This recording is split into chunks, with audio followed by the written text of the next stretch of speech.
Hello, good evening. I'm Oral Gibbes, and welcome to Oral Gibbes Live, coming to you live here from World Star Studios at Amsterdam Shopping Center.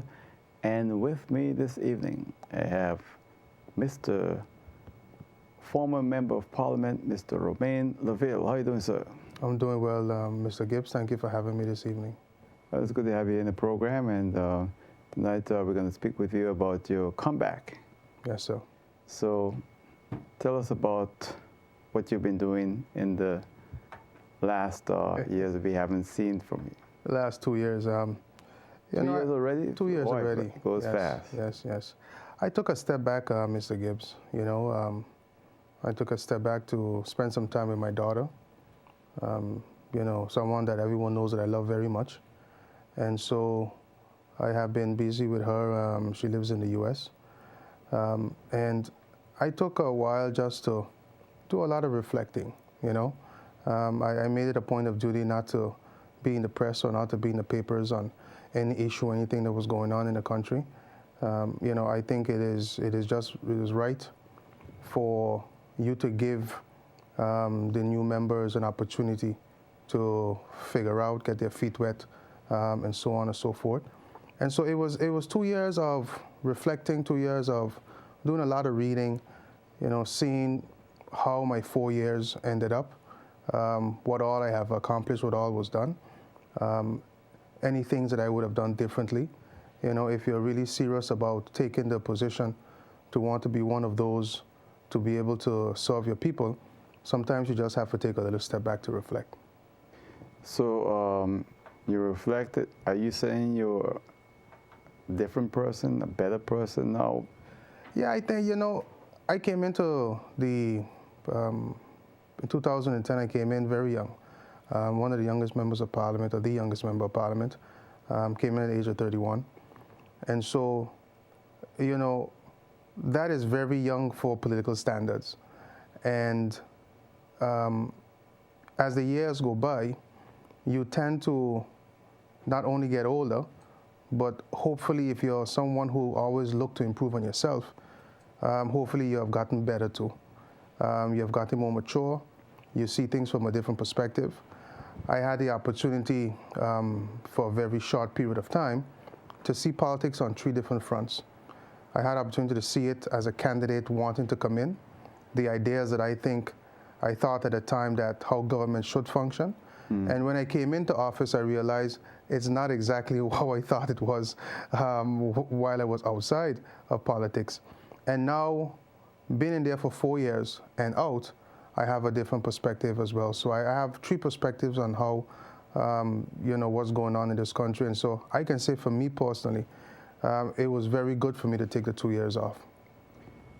You had a very powerful position for a young person in Parliament. Yeah. Because you was, maybe we should let you say what your position was in Parliament. Well, I was the youngest faction leader of the majority government. Moreover than that, I was the Vice President of Parliament, and for a short time I acted as acting President of Parliament. And some people say throw it all away. Look, many are the plans in a man's heart, but it's the purpose of the Lord prevails. They always, everyone has an opinion on everything. If we walk into a place together and you may have 5 people who like the shoes that I wear and the other 5 that have an opinion on the shoes. And so that is the opinion of everyone. I don't look at it like that. I look at every experience and everything that we go through in life as a lesson that can either destroy you or can build you up. And so I look at it as my 4 years, which I am very happy for, because even though I was extremely young, the youngest member of Parliament, even though I was, at that time, I was the most inexperienced member of Parliament, having not been in government before, I have achieved a lot for the people of St. Martin. I am happy as the youngest one. I brought the breakfast program to be able to take care of the children in our public schools with the help of Regina LeBega at the airport and also Peter Cox of Godet Catering. I am happy with the at the young age that I had, I took a stand against the political structure, my party that was in office, and I stood on the side of the Pelican workers at that time. With the inexperience that I had at the time, Mr. Gibbes, I am happy that I brought more legislation to Parliament, more draft laws, 2 MOUs between the United States, Newark, New Jersey, and the MOU with the island of Dominica, country of Dominica. And so I am happy, and I look at it as a blessing to be able to have done all of those things in that short time of my political career. So Laville, how many votes did you receive in the 2010? 189 votes. And a lot of people say, here you have a member of parliament with 189 votes, literally changing the face of the government. And today, it's still an issue among politicians. According to many people, you heard a lot of politicians, you heard a lot of people, and the very constitution of St. Martin, the current government tried to change, and they couldn't get it changed, just to stop what you did never to happen again. I think, Mr. Gibbes, I think it's unfair to lay what transpired in government on my lap. And I think one of the most inexperienced things that I've had during that course of the time is not understanding one of the greatest laws of the laws of power, 40 laws of power, is that you guard your reputation at all costs. I think it is important for the people of St. Martin to understand how Parliament functions. I think it is important for the people of St. Martin to understand how government functions. At any given time in Parliament, there must be a majority of 8 members in order for you to have a government in place. And I think that the fallacy that has been going on for all this time as to lay everything on my feet as the one responsible, I think that is unfortunate that that has continued to live a life of its own. If you remember in 2010 when we got into office, we had a majority of 9 individuals that represented the government. We had more than the majority needed. At that time, the issues that I was facing with my party was a fundamental difference of the way that I viewed certain social things that my party did not. And so by declaring myself independent, that's 9 minus 1, which is 8. You still have a government. But remember, Mr. Laville, you was the faction leader of the largest political party, right? Correct. I mean, don't you think then it probably was inexperience that you couldn't get others to go along with you? Because when you're a faction leader, you're supposed to lead. What do you mean going along with me? With what you were just saying. You couldn't get nothing done. Yes. According to you. No. I think that is unfair. When we started, I said that as the youngest one, I have brought more legislation to Parliament and had it passed in Parliament. But I heard you saying, Mr. Laville, that you was very frustrated with your colleagues in Parliament. Correct. I was frustrated with the idea. Mr. Laville, let's take it easy here. Look, I want you to explain yourself, but I think I have a right to ask the question that many people are asking. Absolutely. The thing is this, when you are a faction leader of a political party and you are the majority in Parliament, and you can't get them to do what you wanted to do or convince them, then you fail. No, I don't think so. I think that's too much burden to put on one person's shoulders. But then you left, and you very rarely seen a captain of a ship jump over and leave his people, abandon his ship. That's literally that's what you did. You left the ship as the captain of the ship. You were frustrated. You don't do that. Well, let me finish. All fairness to you. I mean, right. allow me to finish what I was saying.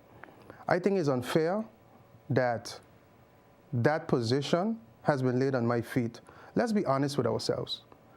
When we go to school, the first thing we learn in primary school to count 1 and 1 is equals to 2. And like I said a while ago, we had a majority of 9. No one speaks of the other 2 members that left the coalition.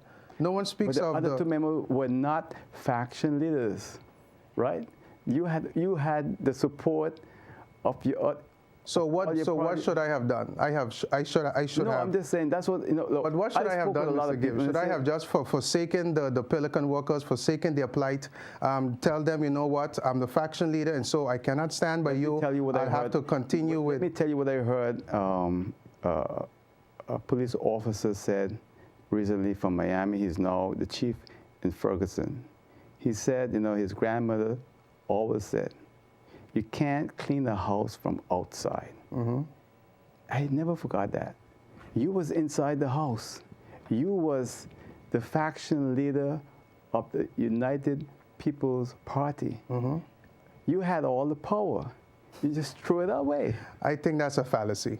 If anyone would think that I have the power as a faction leader, as the most inexperienced person there, over those who have been in political power and the leadership of my party, that I have more power than them, I think that's a fallacy. And I think just admit that you was the most inexperienced. I think that's a fallacy. Maybe that was a mistake then of putting an inexperienced person to be. I'm pressuring you tonight because you got to stand to the pressure, Mr. Laville. This is not an easy game, and I think you, we in the media might be hard on you, but I'm going to be fair with you. You was a faction leader. You gave it all up. Now you're coming back, and you're saying you're back. You're going to be on the list of the United Martin Party, right? And you're going to ask the people to vote for you. Yes. And that's why here tonight, I'm asking you the questions that people are always saying to me. You're still the person that everybody speaks about all the time.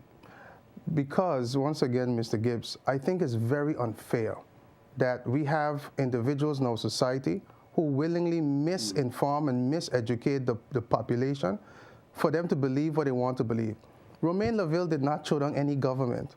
Romain Laville, in declaring himself independent from my party, which was the best thing and the right thing that I have done, right, did not overthrow the government. We still had a majority of 8. It is fascinating for me that no one speaks about the other 2 members of the coalition that left the government. No one even mentions their name. And so I think... Mention their name. Well, they're the 2 members of the Democratic Party. Well, mention their name. Oh, well, I think you're wise enough, Mr. Gibbes. No, you say no one ever mentioned their name. You was with them. You should mention their name. You say, well, look, nobody talk about Tom, Dick. They only talk about me. The last time I was on this program, we went over this same discussion. It was said, and you full well know what transpired. So I think that is very unfair once again. Mr. Laville, wait, look. If you're saying I'm being unfair, then you don't have to stay through this interview. Because I'm not being unfair to you. I'm not. I'm telling you right now, what I'm doing is I'm asking you questions. If you know you didn't want to answer questions, don't come in and insult me, tell me I'm being unfair. I'm not insulting you, Mr. You are, because I'm not being unfair. You are a politician. And if you want the heat, you got to stay in the kitchen or get out of the kitchen. I agree. I totally agree. I'm saying, look, I am not being unfair to you. I'm asking you tough questions. I told you that. If you can't take the tough questions, then I suggest we don't continue. But don't tell me I'm being unfair. But I think have a right to ask you the tough questions. That's absolutely right. And I think also, too, that we have to be able to give the people the facts of what transpired. And, so what you're saying, I'm giving them not the facts? No. You're saying what individuals tell you on the street. I'm asking you a question. And so I'm answering and you got to answer it. Yes. But then you're telling me I'm being unfair. Look, I don't think that's right. As a host of this program and doing television for more than 33 years, don't tell me I'm being unfair. You know, that's not right. I mean, then you get the person, if you do that to every host, they're going to get upset with you. I'm being cool with you. So let's take it like easy. Answer the questions the way you see fit. Yes, sir. Simple as that. Yes, sir. Go ahead. Well, I answered it already. You know, I think it's very unfortunate that you know, individuals in society continue to lie to the people of St. Martin concerning what transpired. There was no way, shape, fashion, or form, Mr. Gibbes, that I had anything to do with the government falling. I think that it's very unfortunate no one ever mentions the other parties that were involved. And, you know, like I said again, it is the inexperience and not understanding one of the greatest laws of the 40 laws of power at that time that you guard your reputation at all costs. But see, Mr. Laville, what I'm trying to say to you is that, and I want you to understand this, when people hear what your position was, it just don't go away. Every day, people are saying this. They have not forgotten you. You know, and I think that's very unfortunate. Well, but you was a faction leader. You walked away from it. Yes, I walked away from my party. And people have never heard of a politician being a faction leader, walks away from the faction in the manner that it happened. That's all. Well, and I think you owe the people of this island a good answer. And let me tell you right now, a good answer is not saying that people unfair and they're only blaming you. You was part of 3. So you're a third of the problem then. Let's put it that way. You're not the whole problem, but you're a third of the problem. Maybe you need to admit that you was a part of the problem, and then you know what? People tend to see you differently. I think, Mr. Gibbes, you know, those parents that are grateful that their children in the morning time can get something warm in their stomach at school, I don't think that they see me as the problem. I think the workers at Pelican who were going through the situation that they were going through, I don't think that they see me as a problem. I think the young men in the different districts who I have fought hard to be able to get them jobs, that now you can see that you have more young men working in our communities than ever before. You still have I don't think that they see me as a problem. I understand that. Huge unemployment. You know, I don't think that those who were happy that I brought the pension plan from Aruba to be able to make sure that the next generation of young children who reach the age of 60 can have another income coming in, I don't think they what do you mean see by me another as income? a problem. Explain that. Well, in 2013, one of the motions that I presented in Parliament was the mandatory employee pension plan. As you know, Mr. Gibbes, the cries out there of those that are at the pension age, of the little pension that they receive. In realizing what was going on, I had a conversation with one of the members of Parliament in Aruba on one of our Palatino trips. And he told me, he said, Romain, in Aruba, January 1st, 2012, they will implement a mandatory pension plan, which will mean that any company you work for, you have to be in a pension plan. And so I sat for a while and I thought about it and I said, well, wait a minute. As government officials, as civil servants, we have a pension plan which is apt now. I remember when I worked at the harbor, I was also in a pension plan from Fathom. And I said to him, I said, I need to get a copy of it. A copy was sent to me. I presented it as a motion in Parliament along with a draft law from Aruba to make it mandatory that the young lady that is working in a jewelry store on Front Street can be in a pension plan. The lady or the mother who is cashing behind a cash register, she can be in a pension plan also. The young man who is at the car wash, washing at the car wash, he can be in a pension plan. And although they're every month, the premiums are taken out to cover them in their regular pension. Mm-hmm. So the idea was... Who's enforcing that? Sorry? Who's enforcing that? The law that I brought? Yeah. Well, that's because you know, we have a way on this island of not enforcing laws. You know agree. How many businesses are not paying their premiums to the SZB? Yes, sir. Yes, okay. sir. Yes, sir. Yes, sir. And this was brought, Mr. Gibbes, because one day I will be 62. One day my cousin will be 62. And so I didn't want the next generation to have to face the same thing that the previous generation have dealt with. And so that motion, along with other motions, was brought to Parliament by my person. It was never executed. It is on a minister's desk somewhere, along with the law that I brought to add in Article 662, 666 of the rights of employees to transfer from one company to the next, to make sure that we don't have another Pelican situation on St. Martin. That is on a minister's desk today and has not been enacted.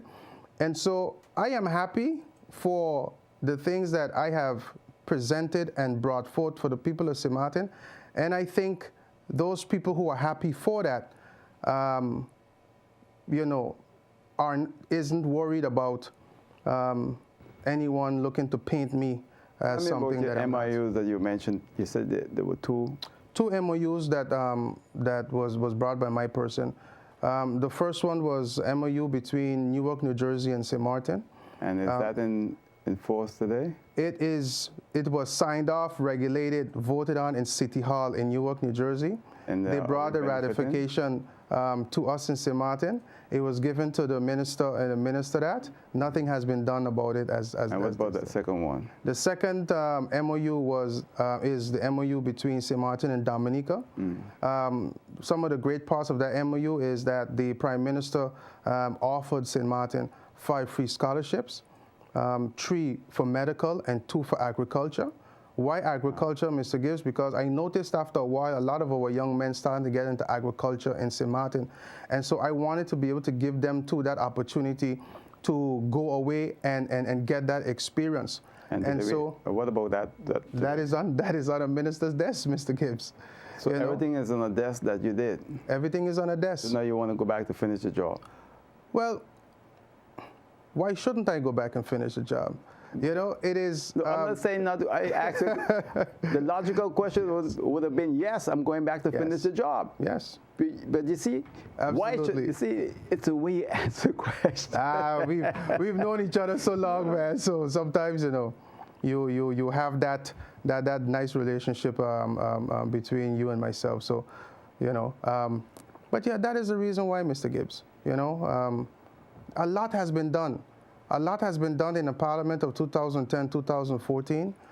We brought a plastic bag legislation, MP Franz Richardson and also MP Yanchi Leonard. Where is it today? I have no clue. Your guess is as good as mine. That's what I'm saying. All these things, you know, the people don't have any trust anymore in politicians because they hear all these beautiful things. They see people in Parliament sit down and say, well, we vote on this, we vote on that, X, Y, Z, and nothing happens. And you know, that's one of the sad parts of it. You know, for many times, Parliament gets a bum rap. You know, people attack Parliament, you know, left, right, and center. But Parliament's job is to present legislation and to basically set the tone for the government. And if you have a government that pays no attention to what Parliament produces and what Parliament says or any laws that Parliament bring forth, then what should you do, Mr. Gibbes? You know, your guess is as good as mine when it comes to what goes on within the government structure itself, not necessarily what's in Parliament. And so, you know, that is one of the reasons why, Mr. Gibbes, you know, I have decided to return into politics, to finish the things that I've started, because I feel 100%, especially when I talk to people on the road, that these are the things that the people care about. And you know, it may not be an interest to some, but to those that I speak to and to those that meet me on the road, it's important to them. And so if I achieve what I have to achieve for them, for the little, I am satisfied because I know that it will reach every single one in this community.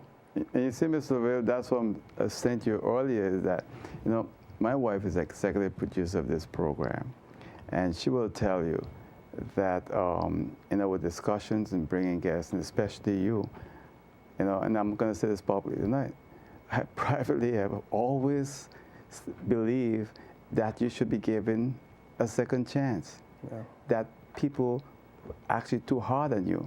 But tonight when I ask you the questions, you tell me I'm being unfair to you. But you see, I'm telling you now, if you knew before how I felt about you, then you wouldn't say that. But you see, my job is to ask you the difficult questions because I'm telling you, we are here today, September 26th is Judgment Day, and the people want to see that they're going to vote for a real new Laville.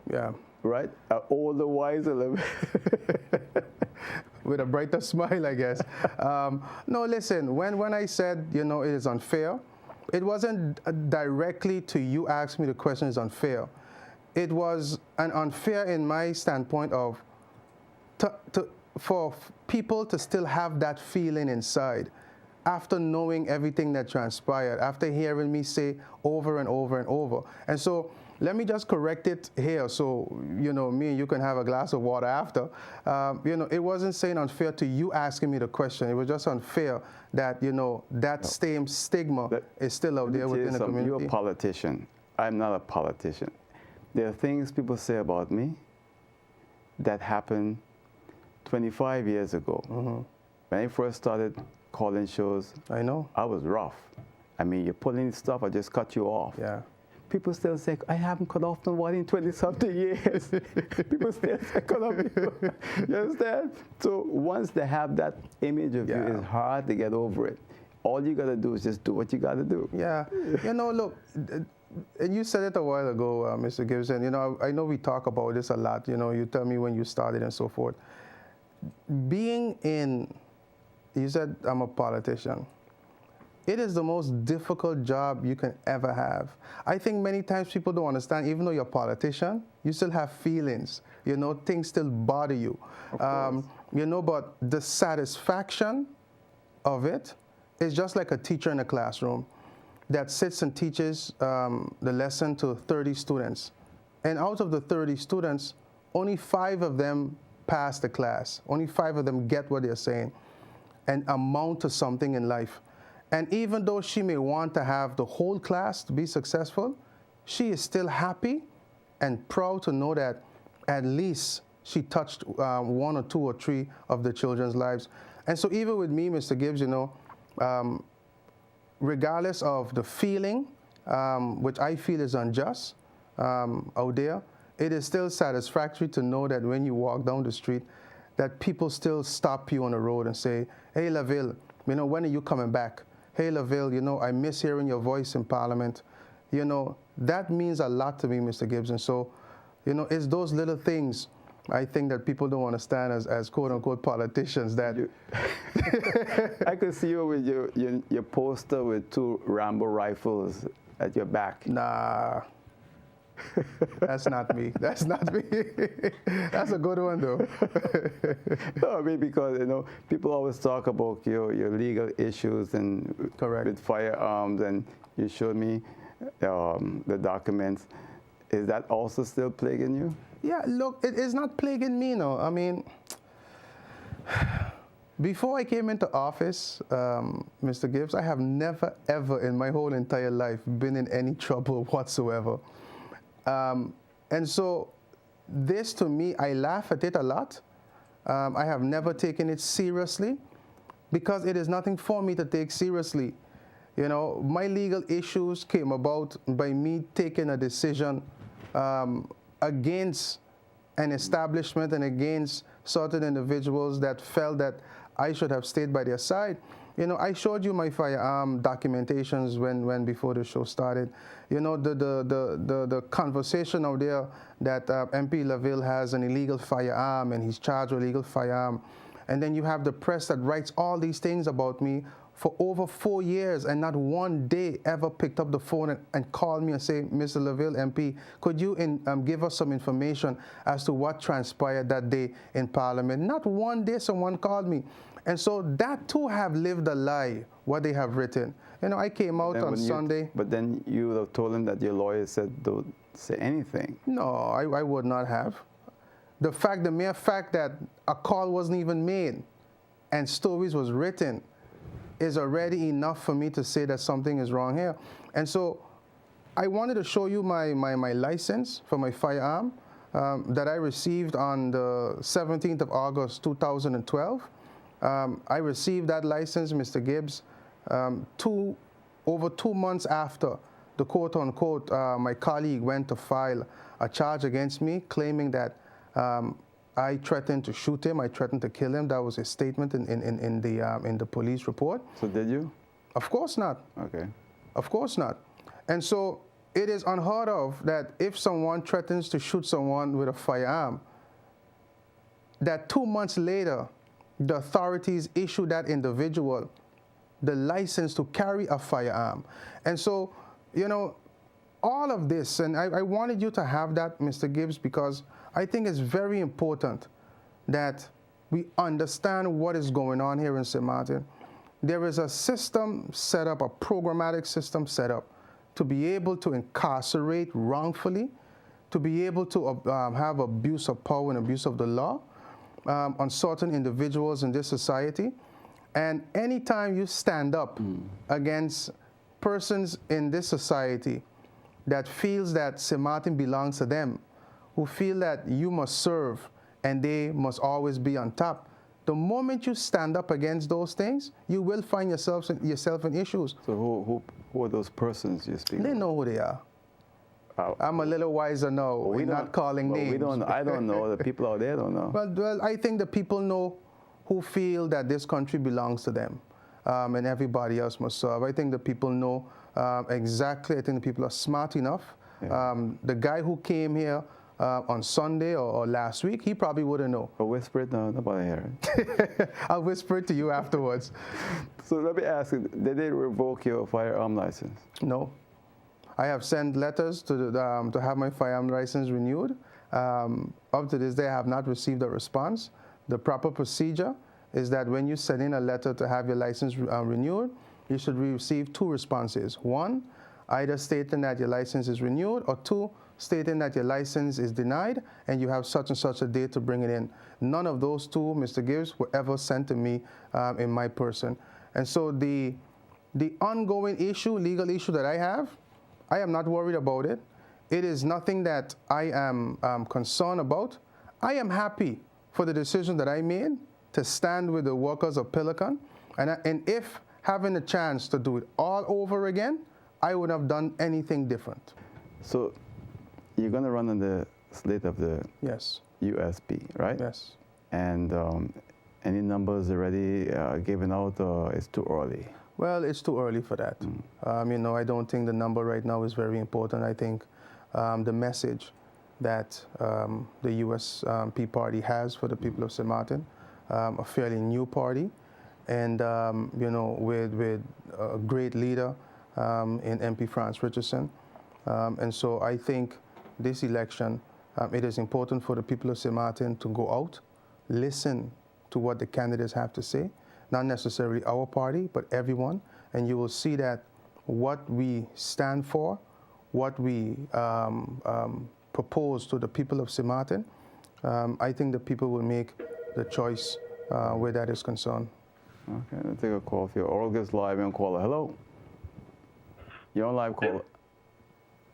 Yeah, I'm calling on the program. Go right ahead, sir. You're on air live. Okay.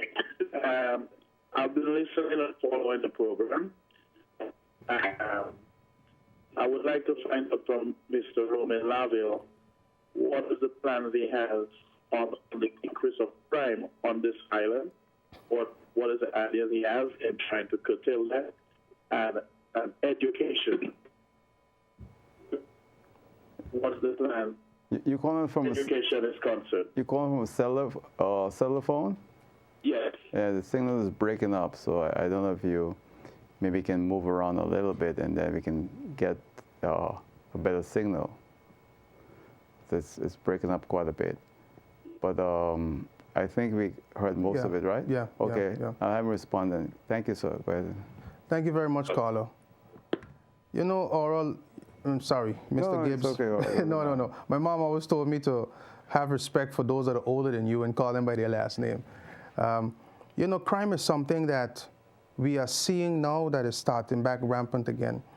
One of the things that is very important here, Mr. Gibbes, in which, the idea of the community maintenance program in which that I started championing in Parliament, it was set up, and especially the district cleaning.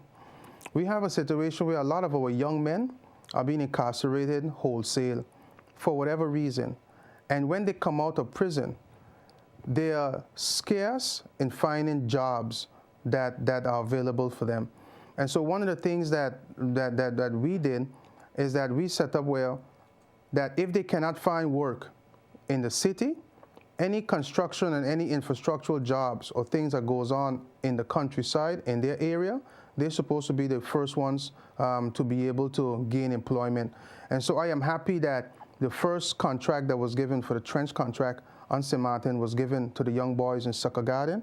I am very proud of them.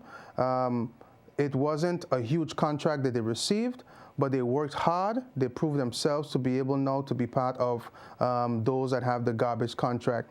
And so that is a blueprint, Mr. Gibbes, that I would like to see throughout the different districts for our troubled young St. Martiners there.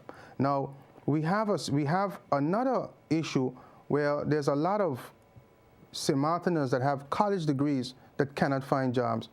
We live on an island that is totally dependent on tourism. I had the opportunity the other day to speak to my former boss at the harbor, Mr. Mark Mingo, and we were discussing a lot of issues. And one of the things that we discussed were the importance of the redistribution of the wealth in this country. We have a 1.8 million cruise passenger port. We have an average cruise expenditure of $187.27. Last year, the FCCA report came out that St. Martin was #1 amongst all the different islands and countries where cruise is concerned. But where is that $400 and something million a year that is flowing through our country? It is only flowing to a certain group, a certain entity. And so we must really, if we are serious about unemployment and crime, we must look at redistributing the wealth in St. Martin, give our young men, which in 2012, I penned a motion to be able to give our youngsters in St. Martin between the age of 18 years old and 30 years the opportunity to become their own businessmen. And with that opportunity, they would have gotten the same tax breaks that we give these big corporations that come down here. I think it is only fair that we build our society in the way that we can look to see that there are more of us in high positions. Just 20, 30, 40, 50 years ago, Mr. Gibbes, you remember clearly that we had more local St. Martiners that owned their businesses on this island. They weren't as educated as our children are educated today. They weren't privy to the resources that our children have at their disposal today, but they owned businesses on St. Martin.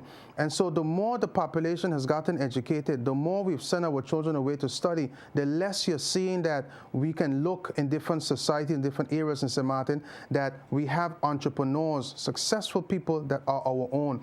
And so I think we need to have a programmatic approach all around. And it starts with education. We have to start educating our children in the schools to understand that they have to come back and take over St. Martin. Many people may agree and disagree according to the level of our education, whether it's the right way that we're teaching our kids or not. But we do have a lot of students that leave here and go away and are successful. But we need to start breeding in our children day in and day out, as somewhat you could say as a memory verse, for them to understand that St. Martin belongs to you. Study, do the best that you can, and be able to come back. But at the same time, as politicians, as government, we must be able to open that door for that young St. Martin to come back. It is impossible that our students are going away and studying to become engineers and architects and working in Burger King. It is impossible, not saying nothing wrong in Burger King, it is impossible of our students going away and studying these degrees and coming back and not working in the areas of their study and trying to find any odd jobs to be able to make it up. And so we must have a feeling within ourselves, just as in Curacao. And my significant other is from Curacao, and when you sit down and you listen to the educational structure in Curacao, they force that student to learn. It is almost second nature for that young person to be able to come back and take over certain jobs in Curacao. And so we must want that too for our children and give them the opportunity, regardless of their last name, regardless of the economic position. I'll take a call here. Oral Gibbes live and caller. Hello. Hello? Yes, you're on live, caller. Yes, good evening. Good evening. Good evening. I'm happy to see Romain there, and he should get a fair chance. He really deserves a fair chance. That's my opinion. He really deserves it. So you're gonna vote for him? Well, I know him very well. Well, I have. One of these days I'm going to meet with him and talk with him. Thank you. Because he really has to know what they're really going to do. Yes. You know?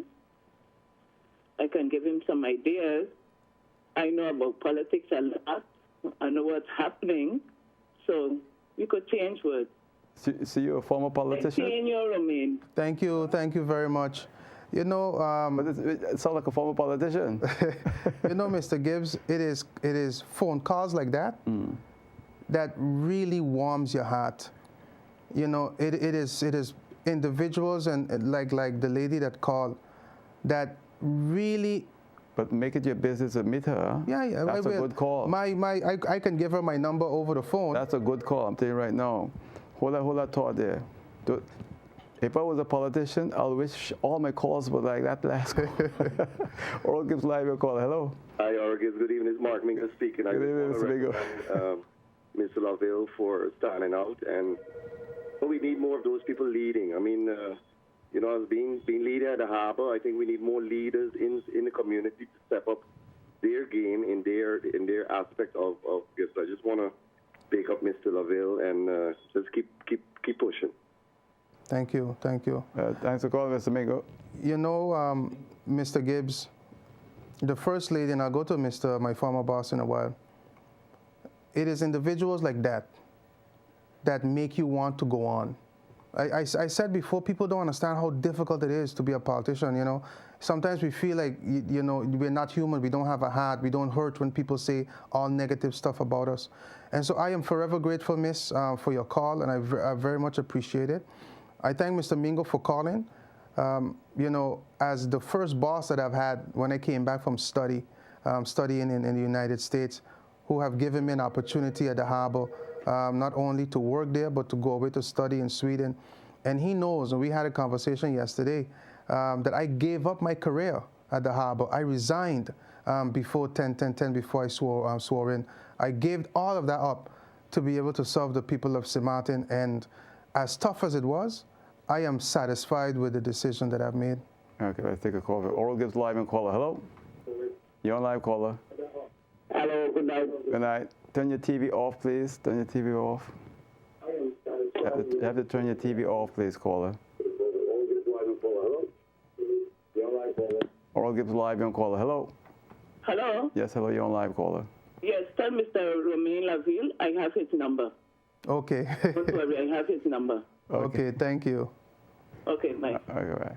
Now, I just want to make sure, because my number changed from 586-8024. My new number now is 554-3009. So that's 554-3009.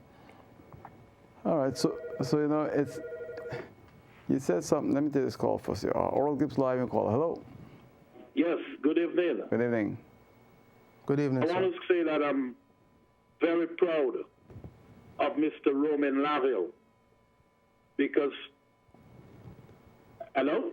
Yeah, go ahead, speak with, listen, all ears. I'm very proud of Mr. Romain Laville because so many times politicians are towing party line and not standing for the locals, the people on the island, because of personal gains.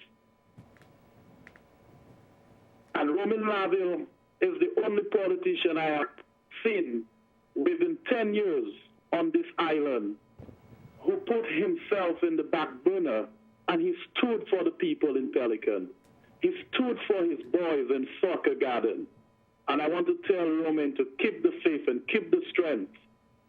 And sometimes drastic decisions he has to carry across. But there's a victory for him. And we know as a young leader on this island, we are proud of him. And we are going to continue supporting him.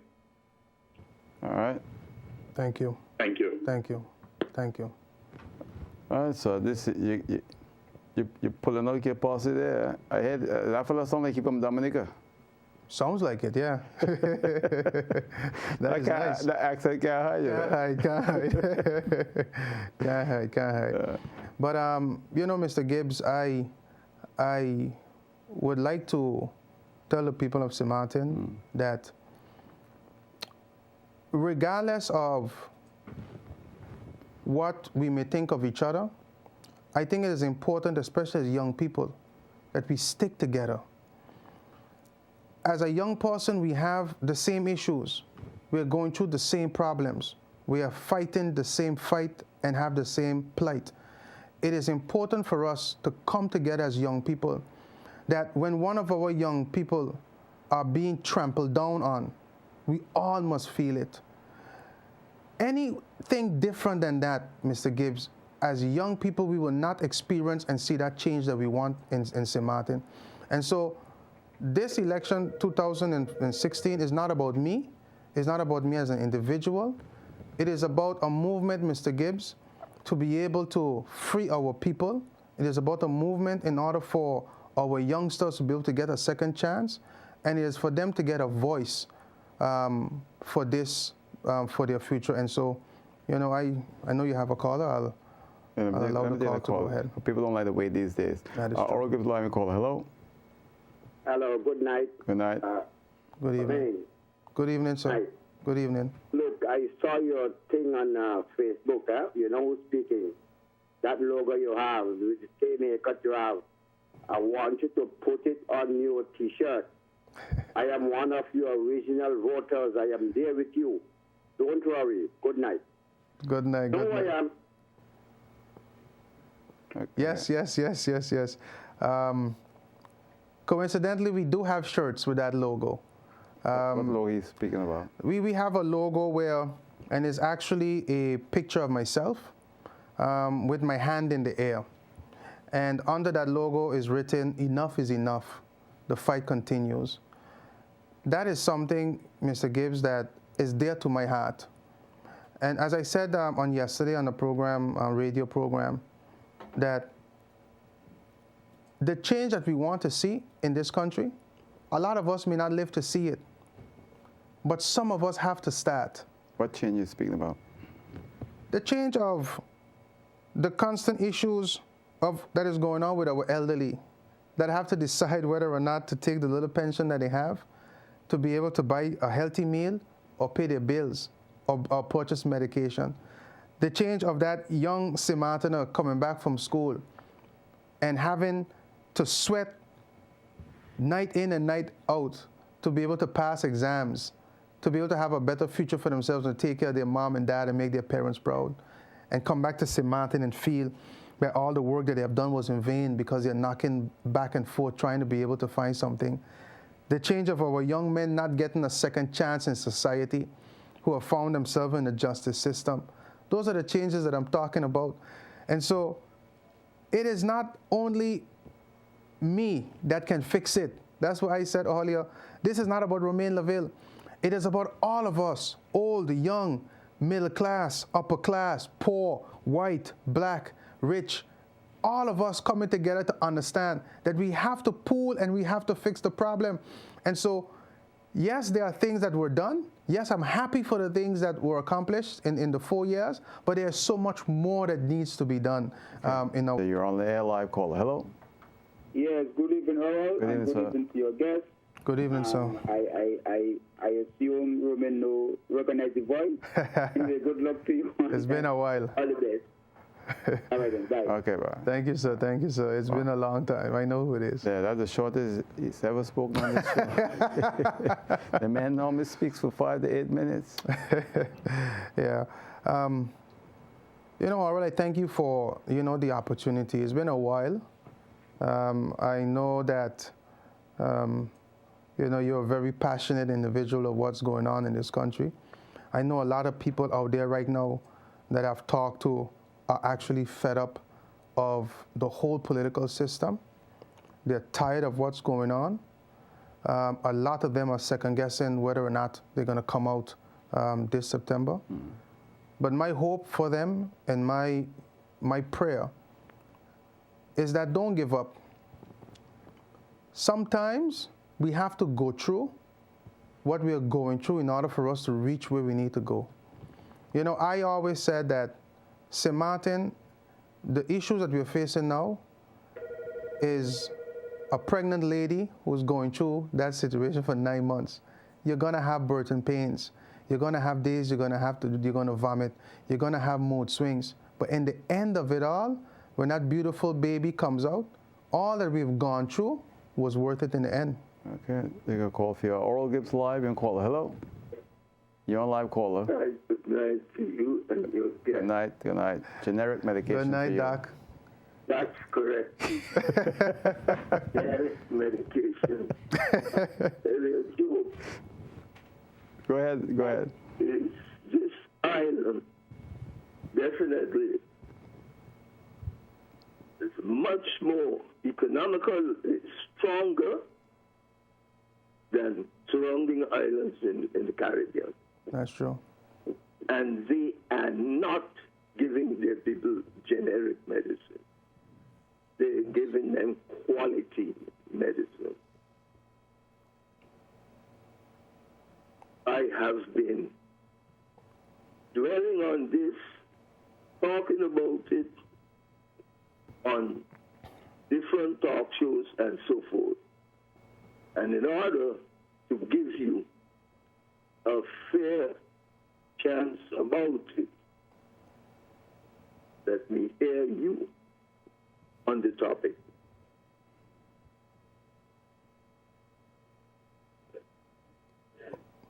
Yeah. Oh, okay. Sometimes you have to wait on that for a while. What's your position? You in favor or you're against generic? No, of course not. I'm not in favor of genetic prescription. I remember when a couple of years ago in 1999, I had a heart problem. And it was the same time that I was busy getting ready to go away to school to study. And when I went up to the United States, I went and I saw a doctor, physician. And, they hooked me up on all different things, EKG, heart monitor, and the whole 9 yards. And it was the first time because a friend of mine is a doctor. And we were discussing certain medical treatments. And one of the things she told me, she said, Romain, I don't recommend my patients to have or to take generic medication. Generic medication is cheaper for that individual versus getting I don't want to say the real thing. It's just a cheaper form. And so Doc is right. I have heard Doc mention this thing, I think one other time when I was listening on the radio station in the afternoon. And that is something that is seriously needs to be looked into, Mr. Gibbes. One of the things that is plaguing our island, I don't hear it being discussed a lot. We have a rampant case of cancer within our society. While I was growing up, there was only one person that I know, an elderly individual in Sucker Garden, that actually died of cancer. If you look around right now, Mr. Gibbes, every single person that you know, somebody in St. Martin knows someone who's going through cancer treatment here. I don't think that this is something that is touched on enough. I don't think that this is something that is investigated by the medical authorities enough as to what is the reason why all of a sudden we have a rampant case of diabetes, a rampant case of high blood pressure, an increase in cancer patients in St. Martin. Is it our foods that we eat? Is it what we're drinking? Is it, so is it the water that we're drinking? And so I would hope that the Minister of Health that is listening right now, that he would work along with his counterpart on the French side to figure out what is really going on in St. Martin where that is concerned. I would hope that our members of Parliament would pen a letter to the Minister of Health, which is the responsibility for the Member of Parliament. Just about all the time. To bring him into Parliament to discuss that issue. We have about 15 seconds. Close. Well, Mr. Gibbes, I always thank you for having me here on the program. I thank the people of St. Martin for giving me the opportunity in 2010 and 2014 to serve you. I thank you very much for all that I have done. There's a lot of work that needs to be completed, and I am here as your humble servant once again. I am grateful for the leadership of MP Franz Richardson for giving me the chance to be on the United St. Martin's party. I thank him very much and his board, and I encourage everyone to look at our manifesto, to look at our candidates, to look at the leadership, and come September the 26th, 2016, vote the USP party into office once again. All right, so again, so I want to thank you for coming, and don't get angry with us if we ask you tough questions. It doesn't mean that we don't like you, all right? I love you too, Mr. Gibbes. All right, take care, all the best. All right. I'll see you next time. Till then, good night, bye.